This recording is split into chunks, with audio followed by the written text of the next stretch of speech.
제 마음이 조금 걱정해. 이렇게 앉으면 허리가 아파갖고 설교 길게 못 듣는데 하여튼 가보겠습니다. 사사기 2장 15절. 사사기 2장 15절 한 절입니다. 같이 읽습니다. 시작. 그들이 어디로 가든지 여호와의 손이 그들에게 재앙을 내리시니 곧 여호와께서 말씀하신 것과 같고 여호와께서 그들에게 맹세하신 것과 같아서 그들의 괴로움이 심하였더라. 괴로움이 심하였더라. 그래서 여기 괴로움이 심한 이유라는 제목으로 짧게 말씀을 드립니다. 여러분 앉은 자리를 제가 보니까 야외 예배 드리는 느낌이 제가 딱 났어요. 이스라엘 백성들도 예수님 말씀을 들을 때는 들판에서 이렇게 의자 없이 이렇게 편안하게 앉아서 예배 드렸을 것 같아요. 여러분 허리 아프거나 다리 아프면 다리를 뻗고 앉으셔도 괜찮습니다. 이렇게 자리가 그러니까. 오늘 아침까지 어린이 연합 캠프를 은혜 중에 잘 마쳤고요. 우리 교회 박종문 목사님 어린이 사역, 그리고 백오성도교회 김종현 목사님, 그리고 목사님은 안 오셨고 애들만 왔는데 에스라 교회가 또 자녀들 3명이 왔었어요. 그리고 교육 목자 선생님들, 또 보이지 않는 곳에서 많은 성도님들이 무더위 가운데 시간과 수고의 땀을 들여 섬겼고 귀한 헌금으로 헌신을 했습니다. 이제 어린이 여름 캠프에 이어서 이번 주 목요일부터 청소년 여름 수련회가 있어서 의자를 치울까 했더니 여기서 그대로 한다고 그래서 의자를 안 치웠어요. 2번 일이 되니까요. 이제 청소년들을 위해서도 계속 기도해 주시면 감사하겠습니다. 오늘 본문에 보면 세번역 성경으로 보면은 쉽게 이해가 되는데 개역개정으로 아까 읽어보면 이게 좀 더 맛이라고 하잖아요. 성경 읽는 맛이 있어요. 다시 한번 볼까요? 시작. 그들이 어디로 가든지 여호와의 손이 그들에게 재앙을 내리시니 곧 여호와께서 말씀하신 것과 같고 여호와께서 그들에게 맹세하신 것과 같아서 그들의 괴로움이 심하였더라. 여기서 이제 괴로움이 심한 이유라는 설교 제목을 가지고 왔어요. 괴로움이 왜 심한 걸까요? 본문 잘 보세요. 왜 심한 걸까요? 다시 한번 봅니다. 그 다음 말씀으로 띄워주세요. 그들이 어디로 가든지 여호와의 손이 그들에게 재앙을 내리시니, 그래서 괴로움이 심한 거예요. 하나님이 재앙을 내리셨기 때문에 괴로움이 심합니다. 그러면 하나님은 왜 재앙을 내리신 겁니까? 본문을 다시 잘 보시면 2장 13절에 재앙을 내리신 이유가 있어요. 같이 한번 읽어볼까요? 시작. 그들은 이렇게 주님을 저버리고 바알과 아스다롯을 섬겼다. 그러므로 주님께서 이스라엘 백성에게 크게 분노하셔서 그들을 약탈자의 손 넘겨주셨으므로 약탈자들이 그들을 약탈했다. 주님을 저버리고 바알과 아스다롯이라고 하는 우상을 섬겼기 때문에 하나님이 진노하신 거예요. 하나님이 진노하셔서 이들이 어디로 가든지 재앙을 내리니까 괴로움이 심한 거예요.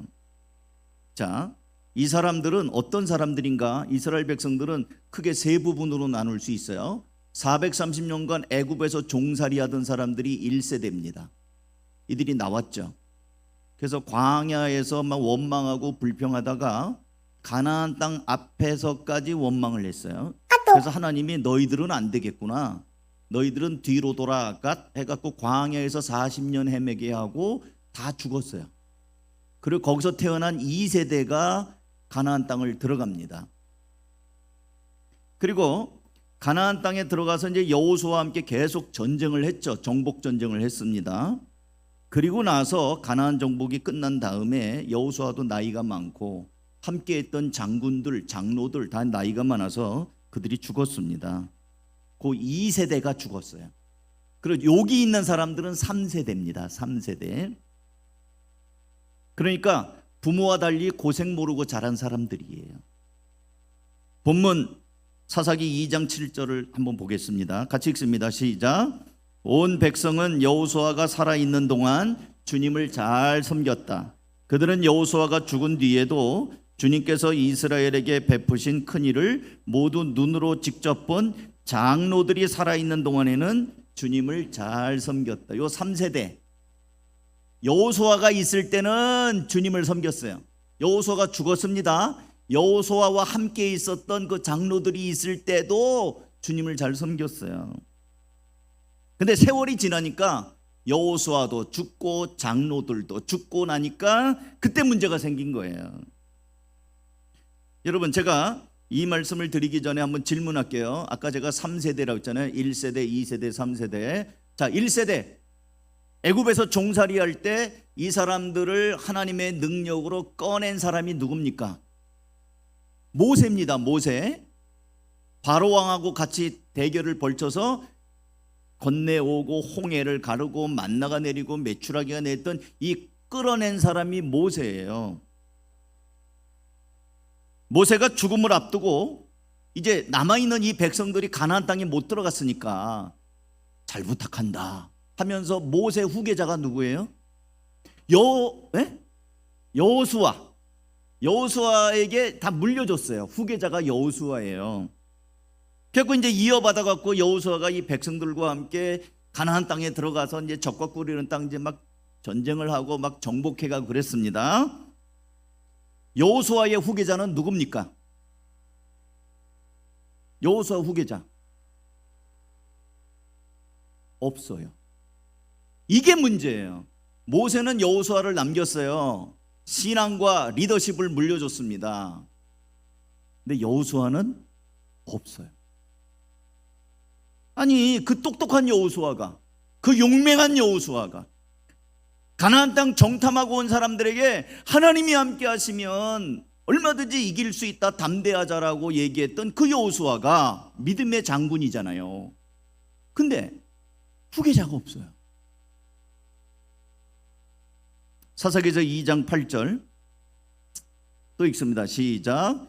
주님의 종인 눈의 아들 여호수아는 110살에 죽었다. 10절 시작. 그리고 그 세대 사람도 모두 죽어 조상들에게로 돌아갔다. 그들이 죽은 뒤에 새로운 세대가 일어났는데 그들은 주님을 알지 못하고 주님께서 이스라엘을 돌보신 일도 알지 못. 두 가지를 몰라요.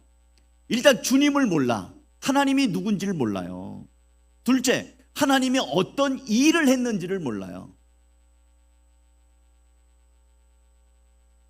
여러분 후계자가 있으십니까? 여러분의 후계자는 자녀예요. 여러분의 자녀.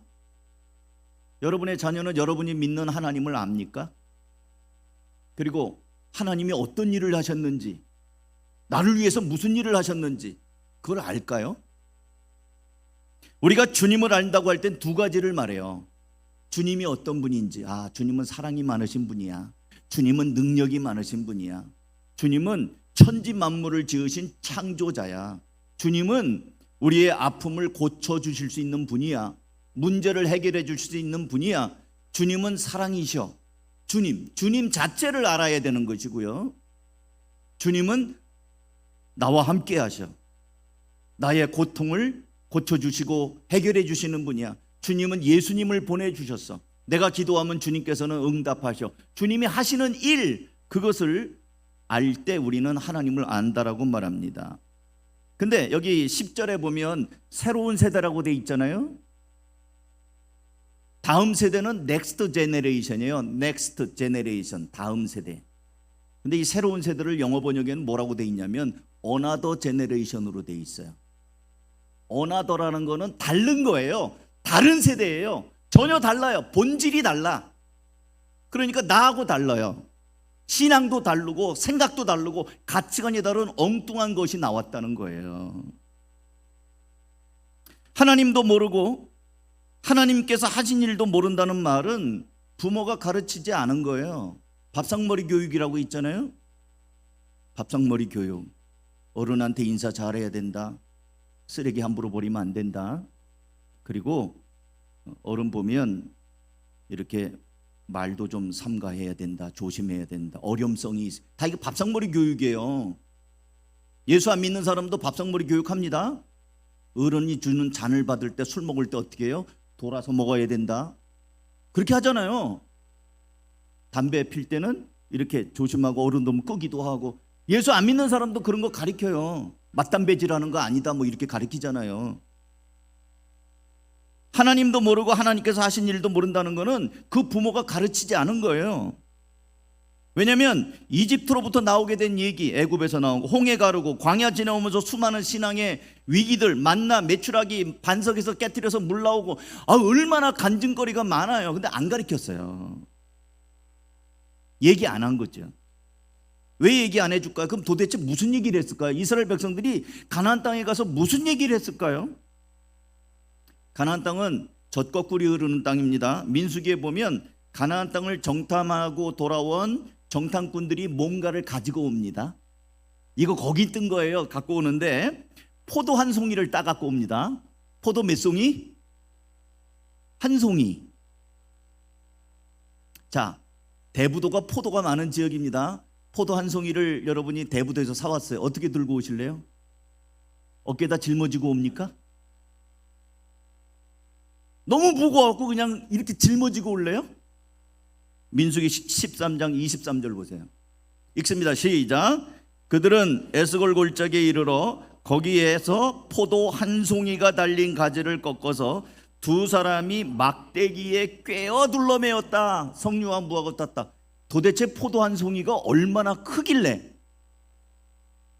두 사람이 막대기를 깨서 어깨에다 맬 정도로, 이 가나안은요 기름진 땅이에요. 지금도 저 유럽에 보면 포도가 엄청, 그 샤인 머스켓이 내가 한번 봤거든요, 유튜브에서.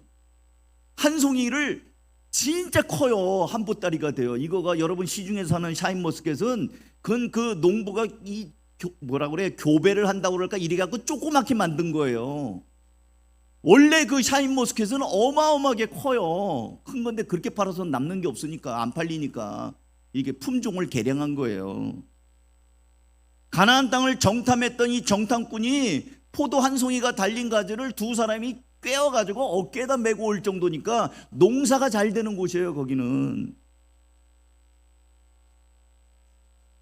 이스라엘 백성들은 그런 포도를 본 적이 없어요. 이게 가나안. 왜냐하면 이스라엘 백성들은 대대로 뭐하는 직업? 목축업자들이에요. 바로 왕한테 야곱이 그랬잖아요. 요셉이 그랬잖아요. 고센 땅에 머물게 하기 위해서 우리는 목축업을 하는 사람이라고 하세요. 그러면 저 애굽 사람들이 우리를 꺼려 하니까 여기 있을 겁니다. 바알신 많이 들어보셨죠? 바알신은 비의 신입니다. 풍요의 신이에요. 그러니까 농사 짓는 사람에게는 비 오는 것과 풍년은 진짜 중요한 이슈 아닙니까? 이것만큼 중요한 게 없어요. 비가 때맞춰 내려야 이 곡식이 익으니까. 그 다음에 여기 나오는 아스다로 신은 아세라 여신이라고도 하는데요, 여신이에요. 바알신의 부인입니다. 다산의 신이에요. 새끼를 많이 낳아. 그럼 여러분, 이 신을 믿으면 비도 잘 오고 풍년이 오고, 이 신을 믿으면 짐승들이 새끼를 많이 낳아요. 사람도 아기를 많이 낳아요.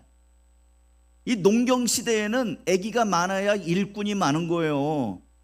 나가서 일하는데 자식들이 많아야 그 일하는데 좋잖아요. 그 다음에 쾌락의 신이에요. 쾌락. 먹고 맛있게 넉넉하면 그 다음에 쾌락을 추구하잖아요. 그러니까 가나안 땅에 정착한 이스라엘 부모들은 자식들에게 이제 사는 시대가 바뀐 거예요. 사는 자리가 바뀌었어요.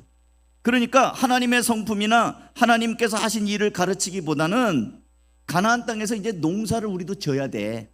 이제 우린 목축보다는 우리의 컨셉은 농사다. 근데 농사를 지어봤어야지. 그러니까 가나안 사람들하고 어울려서 농사 기술을 배우는 거예요. 이럴 때는 씨를 이렇게 뿌리고, 이럴 땐 밭고랑을 이렇게 하고.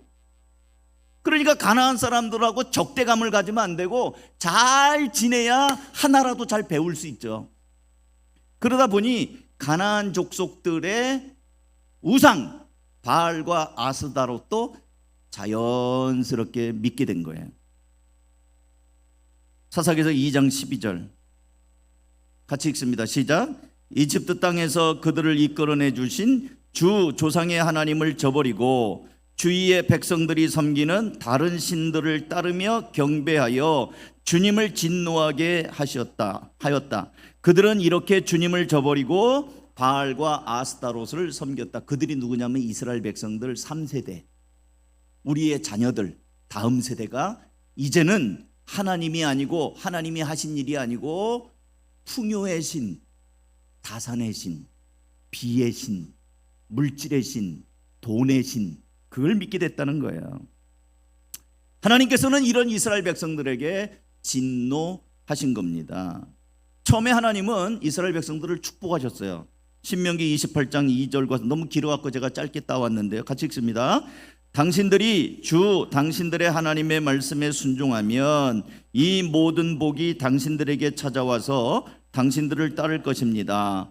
당신들은 성읍에서도 복을 받고 들에서도 복을 받을 것입니다. 당신들은 들어와도 복을 받고 나가도 복을 받을 것입니다. 이 신명기 28장에는요, 들어와도 복, 나가도 복, 떡반죽 그릇 위에도 복, 어디에도 복, 짐승들 새끼에도 복, 복을 많이 주시겠다고, 하나님께 순종하고 하나님을 따르면 그렇게 복을 주시겠다고 약속하셨어요. 그리고 불순종하는 자들은 또 경고도 하셨습니다. 신명기 28장 15절, 이 19절 읽습니다. 시작. 그러나 당신들이 주 당신들의 하나님의 말씀을 듣지 않고 또 내가 오늘 당신들에게 명한 모든 명령과 규례를 지키지 않으면 다음과 같은 온갖 저주가 당신들에게 닥쳐올 것입니다. 당신들은 들어와도 저주를 받고 나가도 저주를 받는다. 이 종이 한 장 차이예요. 들어와도 복을 받고 나가도 복을 받는 사람이냐, 아니면 들어와도 저주를 받고 나가도 저주를 받는 사람이냐가 같은 말씀으로 주어져 있어요. 사랑하는 성도 여러분, 이스라엘 백성들이 지금 괴로움이 심한 이유가 뭐냐면 하나님도 알지 못하고 하나님이 하신 일도 알지 못하였기 때문이에요. 그럼 뭐가 있냐? 부패한 본성이니까 가나안 땅에서 잘 먹고 잘 살기 위해서 그 먼저 살고 있는 이방 족속들로부터 농사 기술을 전수받으면서 그 바알 신과 아스타롯 신을 같이 받아들인 거예요. 이거는 성경에 나온 그 사람들만 문제가 아니라 세속적인 가치관으로 하나님께서 내게 맡겨주신 이 다음 세대를 세속화되게 만드는 오늘을 사는 현대 그리스도인들의 문제이기도 합니다. 저는 우리 한가족교회 성도들이 제발 이런 전철을 밟지 않았으면 좋겠어요. 물론 내 자식이 공부를 잘해가지고 좋은 대학 가고 대기업 취업하고 뭐 그러는 것도 좋겠지만, 오늘 아까 간증하실 때 앞으로 사위감, 며느리감에 신앙을 가진 사람을 1순위로 해서 제가 감동했습니다. 두 번째부터는 제가 살짝 자신이 없었어요. 10km를 뛰어야 되고 마라톤을 뛰어야 된다는 말에 나는 내가 지금 나이가 들었길래 망정이지 내가 청년이면 저 집 사위 될 가능성은 없다, 빵이구나 그 생각을 했어요. 공부 잘하고 대기업 가고 뭔가 번듯하고 이러는 거 좋죠. 근데 그것보다도, 물론 그것도 좋은데 우선순위가 먼저 하나님을 알고 하나님이 하신 일이 무엇인지를 알아야 돼요. 그리고 거기에 바탕에서 사람을 하나님의 형상으로 지음받은 사람이라고 생각하고 사랑하는 사람, 가슴 따뜻한 사람, 그렇게 길러야 돼요. 요즘 아이들은 매우 이기적이라는 거 아세요? 저도 뭐 여기서 자지는 않았습니다만 밤 11시 정도까지는 교회에 있었어요. 그리고 우리 박 목사님도 계시고 교육 목사님 다 하셔요. 제가 신경 쓸 거 하나도 없어요.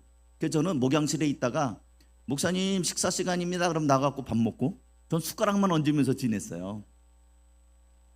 근데 어젯밤에는 이제 야외 활동을 했는데 어떤 아이가 내가 앉아서 뭘 먹고 있는데 와서 날 찔러. 왜? 그랬더니 밖에다가 물병을 두고 왔대요. 그래? 근데 갖고 오라는 거예요, 나보고. 근데 물병을 어디다 뒀는 줄 알아? 밖은 밖인데 네가 둔 자리는 네가 알잖아. 네가 갖고 와라. 그랬더니 나한테는 이 사람은 글러먹었구나 이렇게 생각했는지 또 다른 사람한테 가서 또 막 찔러. 내가 가만히 봤어요, 하는 양을. 그랬더니 똑같은 말을 하는 거야. 물병 바깥에 두고 왔다고.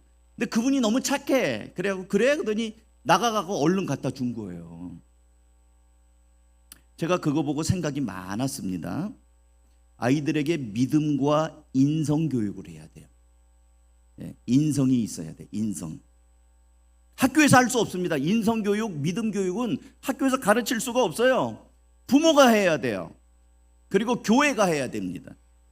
사랑하는 성도 여러분, 성경은 우리 인생의 거울이에요. 그래서 성경 읽다 보면은 내 자신이 보여요. 내 자신의 연약한 모습, 부족한 모습, 죄된 모습이 보입니다. 그래서 성경을 보고 자기가 고쳐가면, 말씀을 들으면서 결단하면 이게 거울 치료가 되는 거예요. 영적 거울 치료가 되는 겁니다. 야고보서에 보면 성경은 분명히 거울이라고 나와 있어요. 오늘 이스라엘 백성은 괴로움이 많은 사람입니다. 그렇게 돼버렸어요. 하나님이 그렇게 10가지 기적을 통해서 종살이하던 자리에서 끌어내고 홍해를 가르고 만나와 메추라기를 먹여가면서 이끌어낸 이 백성들이 이제는 괴로움이 많은 사람들이 돼버렸다는 거예요. 어디서? 적과 꿀이 흐르는 땅 가나안 땅에서. 왜? 하나님을 모르고 하나님이 하신 일도 모르기 때문에 그렇습니다. 사랑하는 성도 여러분, 이제 여름 성경학교 끝났고 캠프도 하고 또 수련회도 갈 겁니다. 우리가 괴로움이 많은 시대, 그런 세대가 되지 않기 위해서는 다음 세대를 하나님의 말씀으로 잘 가르쳐야 됩니다. 그리고 이런 기회가 있을 때 격려하고 보내셔야 돼요. 이번에 참 감사한 거는 이제 성도들도 나이가 들어가요. 저도 이제 나이가 들어가잖아요. 그러니까 담임 목사와 같이 나이가 들어가는 것 같아요. 우리 교회 성도들의 가정에 있는 아이들은 몇 명 없어요.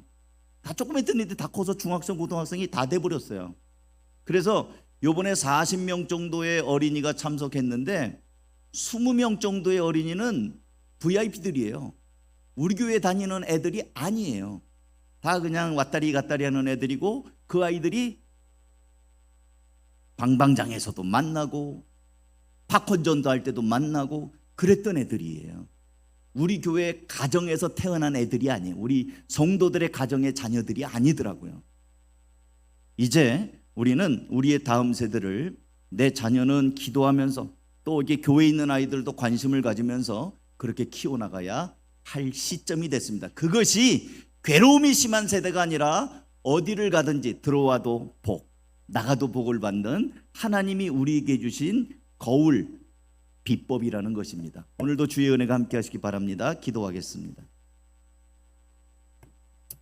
하나님 아버지, 여름 캠프를 마치고 우리가 그 현장에서 예배합니다.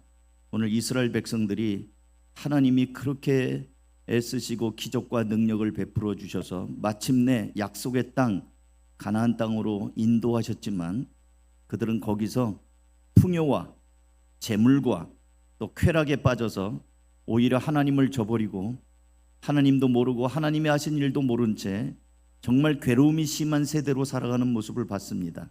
하나님, 이것이 우리에게 거울이 되어서 우리의 자녀들, 우리가 물질적인 풍요만 물려줄 것이 아니라 믿음과 성품을 또 잘 이어갈 수 있도록 하는 일에 부모들이 깨어있게 하시고, 자녀를 위한 기도하는 부모들이 되게 하시고, 기도하는 어른들이 되게 하여 주옵소서. 축복하고 예수님의 이름으로 기도하옵나이다. 아멘. 우리 모두